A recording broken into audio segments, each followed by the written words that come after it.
Hi friends, welcome back to our channel Bujji family journey. మనం చూస్తుంది Manyamkonda Shri Lakshmi Narasimhaswamy temple. ఇక్కడ లక్ష్మీ నరసింహస్వామి కొలువై ఉన్నారండి.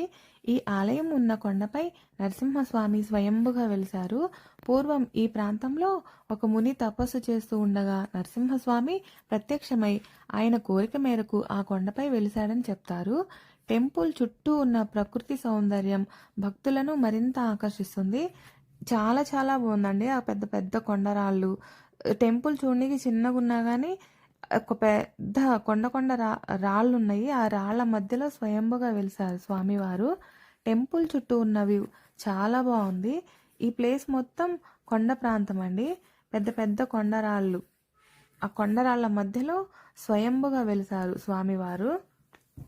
చాలా బాగుంది కదా. సైడు కొండలు బాగున్నాయి. లోపలికి వెళ్దాం రండి. హనుమంతుల వారు చూడండి, అటు ఇటు హనుమంతుల వారు, ఆంజనేయ స్వామి వాళ్ళు అటు సైడ్ ఇటు సైడు. కొండరాళ్ల మధ్యలోకి వెళ్ళాలి. మనం స్వామివారిని దర్శించుకోవడానికి ఈ కొండరాళ్ళ మధ్యలో వెళ్ళాలండి.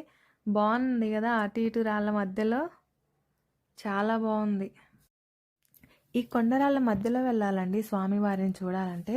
చాలా బాగుంది కదా. చూడండి స్వామివారిని. ఫస్ట్ తెలియక వీడియో తీసుకుంటూ వెళ్ళానండి. లోపలికి వెళ్ళాక పంతులు గారు వీడియో తీయకూడదు, ఇక్కడ స్వామివారు స్వయంభుగా వెలిసారు, తీయొద్దు అన్నారు. సో స్వామివారిని ఇక్కడ కొండరాయిపై స్వయంభుగా వెలిసారు చూడండి. పక్కనే స్వామివారికి ప్రతిష్ఠించారు. అందరికీ దర్శనం ఇచ్చేలా, మనకందరికీ కనిపించేలా స్వామివారిని ఇక్కడ ప్రతిష్ఠించారు. మన్యంకొండ గుడి చుట్టూ ప్లేస్ చాలా ప్రశాంతంగా ఉందండి. చాలా చాలా బాగుంది. తప్పకుండా విజిట్ చేయండి. లక్ష్మీనరసింహస్వామి టెంపుల్ చాలా బాగుందండి.